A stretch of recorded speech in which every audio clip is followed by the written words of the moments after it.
Saudações, aqui é o Major Castro Neves e nesse vídeo vamos falar um pouco sobre ciência e tecnologia, o início da internet, o funcionamento da internet e a atual sociedade da informação. O início da ciência moderna. Bom, nós podemos dizer que tudo começou há cerca de 600 anos antes de Cristo, com a implementação da filosofia grega. Uma filosofia que difere das outras existentes por ter feito uma escolha importante, que é a tentativa humana de explicar os fenômenos naturais e sociais sem a intervenção da religião e do misticismo. Então, conta a história da filosofia que um dos primeiros filósofos teria sido Tales de Mileto, o mesmo do Teorema de Tales. E depois veio a era de ouro da filosofia grega, da filosofia da antiguidade, com filósofos como Aristóteles, que escreveu o primeiro livro com o nome Física na capa, desenvolveu toda uma teoria de mecânica para a explicação do universo. Bom, é lógico que toda essa filosofia foi revista, os conceitos foram aperfeiçoados e surgiu muito tempo depois, com Galileu principalmente, o que nós chamamos de ciência moderna, que é um método de investigação da natureza que utiliza a razão, mas também utiliza o cálculo e o experimento como comprovação das hipóteses. Galileu foi o responsável pela popularização da ciência, porque escreveu em italiano. Antes dele, a ciência era escrita apenas em latim e era acessada apenas por pessoas da alta sociedade. Foi Galileu que tornou a ciência um assunto popular. Ele inaugurou um estilo de escrita que era de diálogos. No seu primeiro livro, onde ele questionava as teses de Aristóteles, ele tinha 3 personagens que conversavam entre si sobre as coisas do mundo, o funcionamento da natureza. E com essa conversa entre esses 3 personagens, o Simplício, que era o representante das ideias da igreja, Salviati, que era o representante das ideias de Galileu, e Sagredo, que era o amigo dos dois e conduzia as conversas, com esses 3 personagens, ele trouxe as suas ideias de ciência para o mundo. Com a morte de Galileu, que foi condenado à prisão perpétua domiciliar, os seus escritos acabaram vazando pela Europa e se tornaram um novo referencial de ciência. Então nós podemos dizer que a ciência como nós conhecemos hoje, ela tem apenas 377 anos se nós pensarmos que agora estamos em 2019 e o ano da morte de Galileu. Então, menos de 400 anos de ciência, como nós fazemos hoje, nós já evoluímos o bastante, a ponto de termos ido para a Lua várias vezes, termos hoje mecanismos de investigação do corpo humano através de radiação não invasivos, como a ressonância magnética, telefonia celular, televisão digital, internet, toda essa tecnologia é desenvolvida em uma ciência de apenas cerca de 400 anos de idade. O método científico ele passou a ser tão importante na sociedade que criou o conceito do determinismo mecanicista, principalmente com os trabalhos de Isaac Newton. A ciência começou a ser vista como uma maneira de desvendar o universo. Se acreditava nessa época que o universo funcionava como um relógio, um mecanismo, que se você soubesse todas as variáveis, você poderia fazer previsão do que iria acontecer com exatidão. Esse determinismo mecanicista funcionou muito bem na física, na química, na biologia, mas teve dificuldade de ser implantado em outras áreas do conhecimento, como psicologia e outras ciências humanas ou sociais. Hoje, se sabe que o determinismo mecanicista ele tem restrição de uso, e isso não invalida o valor de outras ciências humanas. Bom, o conceito de neutralidade da ciência é aquele que pensa a ciência como algo que não se envolve nos interesses sociais e econômicos. É a figura do cientista puro, o cientista que desenvolve ciência pela ciência, pelo simples gosto de descobrir coisas e de desenvolver teorias. Na verdade, a ciência nunca foi neutra. A ciência sempre teve como foco o estudo de coisas que eram de interesse político ou econômico. Então, por exemplo, nós temos a astronomia. A astronomia ela evoluiu muito na época das grandes navegações, justamente pela necessidade dos navegantes de se orientarem pelas estrelas, porque em mar turbulento a bússola perdia a orientação e para não ficar perdido em alto mar era muito importante mapear o céu. Com isso a astronomia evoluiu bastante. E isso acontece em todas as áreas da ciência até hoje. Por exemplo, a indústria farmacológica. Certamente nós já deveríamos ter a cura do câncer, por exemplo. Mas será que isso é importante para a indústria farmacológica? Será que ela não lucra muito mais vendendo remédios paliativos? Então nós temos que ficar sempre espertos com relação à ciência. A ciência não é neutra. A ciência evolui por interesse, como aconteceu, por exemplo, na época da Segunda Guerra Mundial, onde a ciência evoluiu muito. Os próprios foguetes que levaram o homem à Lua foram desenvolvidos como tecnologia bélica alemã para desenvolver foguetes que poderiam sair da Alemanha e atingir a Inglaterra. As bombas voadoras V1 e V2. Então, a ciência, na verdade, não é neutra. Ela evolui por interesses econômicos e políticos. E a tecnologia nem sempre vem acompanhada de ciência. Muitas vezes, pela capacidade inventiva do ser humano, nós descobrimos uma forma de fazer alguma coisa, uma técnica para se resolver algum problema, mas não temos nem o conhecimento do porquê aquela técnica funciona, porque a ciência para aquilo ainda não foi descoberta. Então essa ideia de que primeiro tem que vir a ciência e depois um engenheiro que conhece a ciência utiliza sua criatividade para desenvolver uma tecnologia, isso nem sempre é verdade. Por vezes a tecnologia vem primeiro, fruto de experimentos de tentativa e erro, e aí de repente alguém descobre um método que dá certo, não se sabe por que dá certo, mas dá, e aí se utiliza a tecnologia durante muito tempo. Depois de algum tempo, algum cientista descobre por que aquela tecnologia funciona. Então, ciência e tecnologia nem sempre caminham juntas.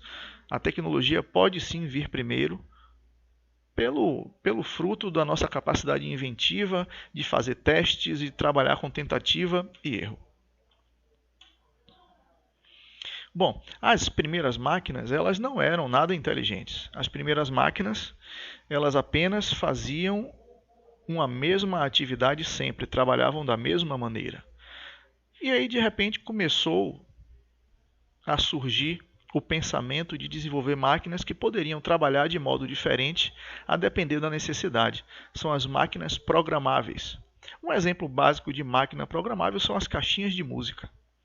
As caixinhas de música, elas têm ali um cilindro central.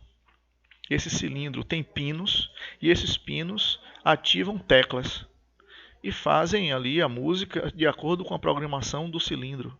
Aquilo dali é uma máquina programável. Para você trocar a música, basta trocar o cilindro e a máquina vai passar a executar outra música.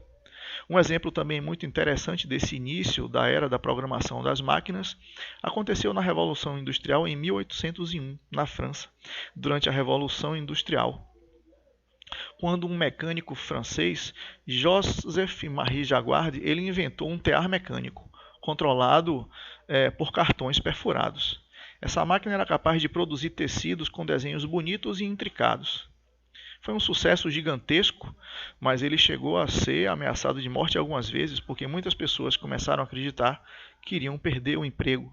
Mas a tecnologia ela é invasiva e ela é implantada à força. Não tem como ficar livre da tecnologia por muito tempo. 7 anos apenas depois desse tear programável, já haviam 11 mil teares desse tipo operando na França. Então a tecnologia ela surge, ela é implantada e não tem como resistir a isso. Muito difícil resistir a isso pensando em questões trabalhistas, por exemplo. E aí veio o início da era digital, basicamente com o desenvolvimento de válvulas termoiônicas. Eram, na verdade, chaves eletrônicas que permitiam a passagem controlada da corrente elétrica. E aí se desenvolveu o ENIAC. Foi o primeiro computador digital eletrônico de grande escala. Ele foi criado em fevereiro de 1946 por cientistas norte-americanos. Esse computador pesava 30 toneladas. Ele media 5,5 metros de altura e 25 metros de comprimento e ocupava 180 metros quadrados de área construída, aproximadamente aí o tamanho de uma quadra poliesportiva. Nessa foto nós podemos ver técnicos dentro do computador fazendo a manutenção. Então, esse era um computador tão grande que para fazer manutenção você tinha que entrar nele. Todos os dias um técnico passava com um carrinho de mão com uma quantidade de válvulas para poder fazer a substituição. Porque por essas válvulas trabalharem abrindo e fechando o tempo inteiro e por serem térmicas, elas queimavam com muita facilidade. Então, nós tínhamos nesse computador aí cerca de 18 mil válvulas a vácuo ocupando espaço e trabalhando. Esse computador basicamente era uma calculadora. Para fazer cálculos de somar, multiplicar, dividir, toda vez que você passava um processamento para ele, você praticamente ouvia o computador pensando, vamos dizer assim, pelo fechamento e abertura dos relés. Então essa foi a primeira máquina eletrônica para fazer algum tipo de processamento. Foi quando então, depois de algum tempo, basicamente ali na segunda metade do século XX, surgiu o transistor, que tem o mesmo papel das válvulas termoiônicas, só que ele é desenvolvido numa tecnologia de semicondutores. Então ele pôde reduzir drasticamente o tamanho dos circuitos. Então o transistor é um componente eletrônico que começou a se popularizar na década de 50, tendo sido o principal responsável pela revolução da eletrônica nos tempos seguintes. Eles são utilizados basicamente como amplificadores e interruptores de sinais elétricos. Depois de um tempo, com o avanço da miniaturização, chegamos aos circuitos integrados. E hoje vivenciamos a tecnologia na escala do bilionésimo do metro, que é o nanômetro. Por isso hoje falamos de nanotecnologia. Então, dentro de um microchip desse, existem milhares de componentes eletrônicos espremidos ali em um espaço diminuto, fazendo processamentos rápidos, e foi isso que deu origem à diminuição do tamanho dos equipamentos eletrônicos, como por exemplo hoje nós temos os nossos smartphones. O início da internet ele se dá com uma ideia do Dr. Joseph Carl Robinette Licklider, já em 1962, no Instituto Tecnológico de Massachusetts. Ele já falava em termos da criação de uma rede intergaláctica de computadores. Bom, não sabemos muito bem o que ele quis dizer com o termo intergaláctico, mas com certeza uma rede internacional de computadores. Ele já pensou a projetar isso daí já na década de 60, em plena Guerra Fria. Então, algum tempo depois, veja que esse documento que nós estamos vendo aqui é de 6 de dezembro de 1967, o governo norte-americano, através da ARPA, que era uma agência para projetos avançados de pesquisa dos Estados Unidos, autorizou o desenvolvimento da pesquisa para conversação entre computadores. Antes disso, os computadores funcionavam de modo isolado, não conversavam entre si. Então a internet surgiu a partir de pesquisas militares na década de 1960. O governo dos Estados Unidos temia um ataque russo às bases militares. Um ataque poderia trazer a público informações sigilosas, tornando os Estados Unidos vulneráveis. Era preciso, portanto, criar uma rede de comunicação de dados entre computadores. Então a primeira internet criada pela ARPA foi chamada de ARPANET. E era justamente um projeto militar para a comunicação de dados entre bases militares. Então, quando uma base estivesse sob ataque, ela poderia transferir toda a sua informação para uma base vizinha e proteger com isso os dados do governo. Lançada em setembro de 1969, a ARPANET conectava computadores inicialmente de 4 locais. Então, nasceu como um projeto militar, mas pouco tempo depois já estava sendo utilizado como projeto educacional. em algumas universidades aí da costa oeste dos Estados Unidos, a UCLA, Stanford, Santa Bárbara e Utah. Foram as 4 primeiras universidades que tiveram dados trocados entre seus computadores. 2 anos depois, em 1971, nos Estados Unidos já eram 15 pontos de conexão. Então aqui nós já podemos ver a costa leste e a costa oeste dos Estados Unidos tendo comunicação entre seus computadores. 1 ano depois foi introduzida a primeira ferramenta de e-mail, e aí já eram 29 pontos conectados. Em 1973, a ARPANET conectou-se à University College de Londres e ao Royal Radar Establishment na Noruega. Então, foi em 73, há apenas 46 anos atrás, que a internet se tornou realmente internet. Ela se internacionalizou através dessa comunicação entre Estados Unidos e Europa. Funcionamento da internet. Bom, basicamente a internet se baseia na arquitetura cliente-servidor. As pessoas acessam a internet por meio de aplicações clientes, como um navegador de internet, a exemplo do Edge, no Internet Explorer, o Opera, o Safari, o Chrome, o Firefox. Então, essas são ferramentas que permitem a navegação entre máquinas na internet. Todas as informações trocadas ficam armazenadas na máquina cliente ou em um servidor. Então, a conexão com a internet se dá de 2 maneiras. Através de ISPs, que são os provedores de serviço de internet, ou por meio de empresas, universidades ou centros de pesquisa que tenham domínios próprios.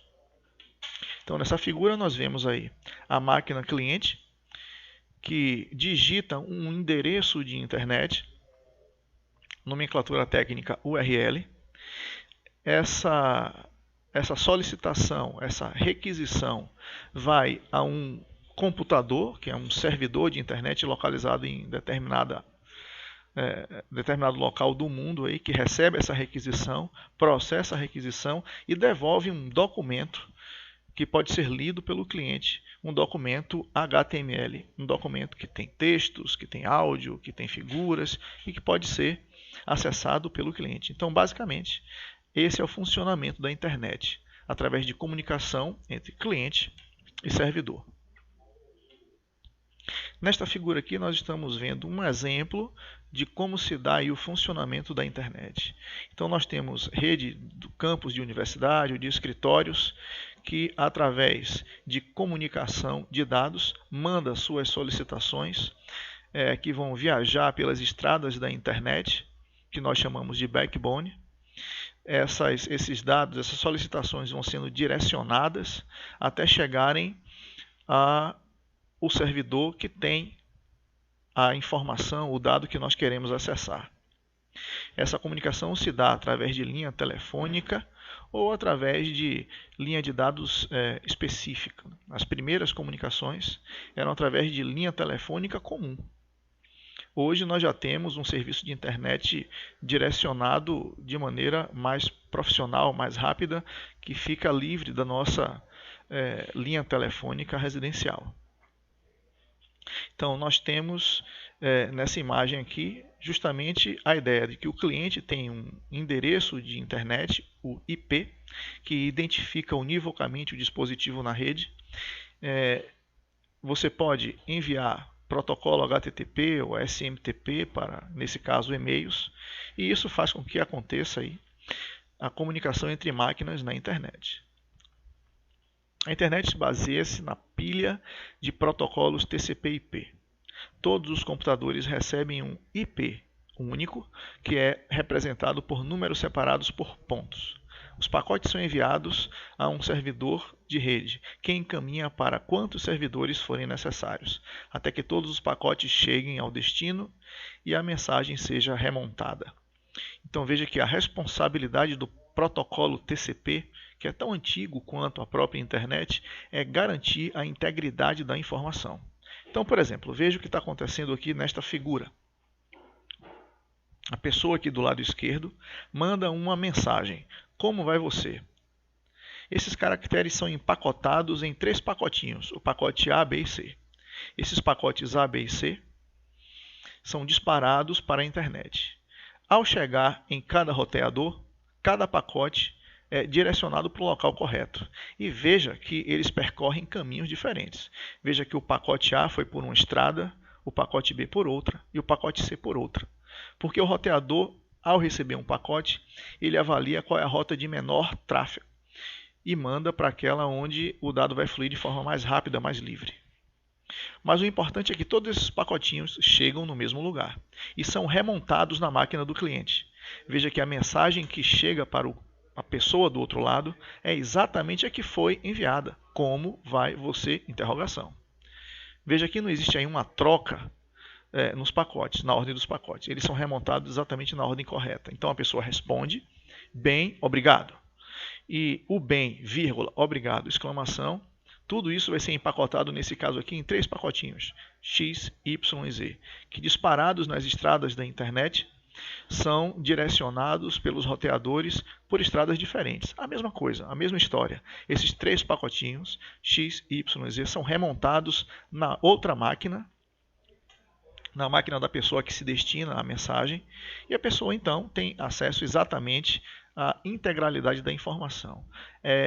E justamente o protocolo TCP que garante que tudo que saiu de uma pessoa chegue na outra sem faltar um ponto, sem faltar uma vírgula. É um protocolo muito rigoroso para garantir a integridade da informação. Existem outros, como o UDP, por exemplo, que é um protocolo que não é tão rigoroso assim. Então, por exemplo, ele é utilizado para transmissão de vídeo ou de áudio na internet. Então, você está assistindo um vídeo lá no YouTube, por exemplo, e de repente houve uma travadinha de alguns décimos de segundo. Isso não vai causar nenhum prejuízo na interpretação ali da informação. Mas no caso de um texto, uma vírgula fora de lugar, um ponto, poderia trazer um prejuízo muito grande e desqualificar a comunicação na internet. Então o protocolo TCP/IP ele é bastante rigoroso justamente por isso. Para tornar os endereços de internet mais fáceis de memorizar, foi criado o Sistema de Nomes de Domínios, o DNS, que converte os endereços numéricos IP em nomes.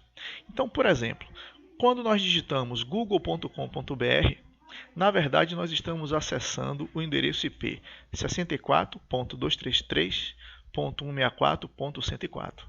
Se nós digitarmos esse número lá no browser, no navegador de internet, vamos abrir o Google. Mas veja que seria muito difícil para as pessoas ficar memorizando esses números compridos para navegar na internet. O nosso cérebro tem muito mais facilidade para gravar nomes do que números. Então, vários servidores atuam na internet como servidores de nomes de domínio. São basicamente tabelas. Essas tabelas relacionam nomes a números. Então, quando nós digitamos um nome na internet, esse nome vai ser direcionado para um servidor de DNS que vai reconhecer que aquele nome está atrelado a um determinado número e vai fazer o endereçamento numérico. Porque o que as máquinas entendem é a navegação, a comunicação numérica. Okay? Então isso facilitou muito para nós, usuários da internet, porque hoje nós podemos fazer a navegação através de palavras. O funcionamento da internet ele foi um grande sucesso já a partir dos primeiros momentos da sua implantação. Então veja que em 1981 se utilizava o protocolo versão 4, o IPv4, a versão 4 do protocolo IP. Em 1981 se tratava então de um número de 32 bits, que dava a possibilidade aí de aproximadamente 4 bilhões de endereços. Então veja que 4 bilhões de endereços era praticamente naquela época o número de habitantes do planeta. Então se achava que esse número praticamente iria demorar muito para ser atingido, porque cada dispositivo que está na internet precisa de um número de IP válido. Então, naquele momento não se imaginava assim cerca de 4 bilhões de máquinas no mundo na internet. Só que pouco tempo depois, e nós estamos falando de 1999 apenas, já tinha ali surgiu a necessidade de aumentar esse número de máquinas, porque a internet realmente fez um grande sucesso no mundo e em 99 a quantidade de endereços válidos de IPv4 já estavam praticamente extintos. Então se criou um outro protocolo de internet, que é o IPv6. Agora é um número de 128 bits. Então isso dá uma possibilidade aí de 16 bilhões de endereços. Com isso nós podemos pensar hoje na internet das coisas. Hoje, normalmente, nós já temos mais dispositivos conectados em nossas residências do que o próprio número de pessoas da residência. Então veja, por exemplo, você tem uma família com 4 pessoas, mas veja a quantidade de dispositivos conectados na internet. Então vamos lá, cada pessoa dessa tem um celular. Só aí já bate o número de pessoas da família. Mas você tem 3 televisores conectados na internet.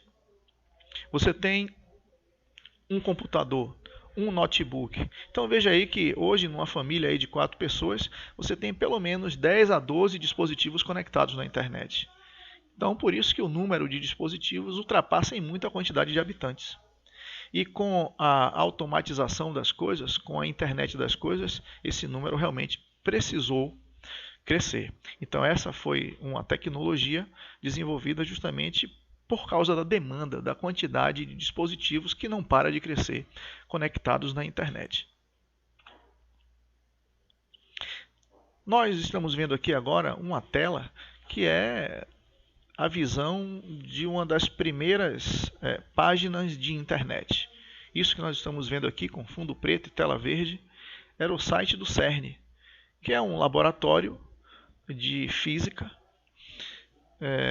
que acontece na Europa, lá as pesquisas de ponta de física nuclear, por exemplo. E esse era o site deles. Veja que nessa época a internet se resumia a ler textos na tela. E a navegação não era tão fácil como hoje. Hoje nós temos a navegação clicada, temos o mouse. Nós clicamos e o protocolo HTTP garante essa comunicação facilitada. Nessa época, a comunicação ela era através de teclas. Então você tinha que memorizar os comandos de tecla para poder viajar na internet. E esse era o recurso que nós tínhamos, apenas a visão de texto, leitura básica. Se a internet continuasse dessa maneira, certamente não teria atingido o sucesso que tem hoje.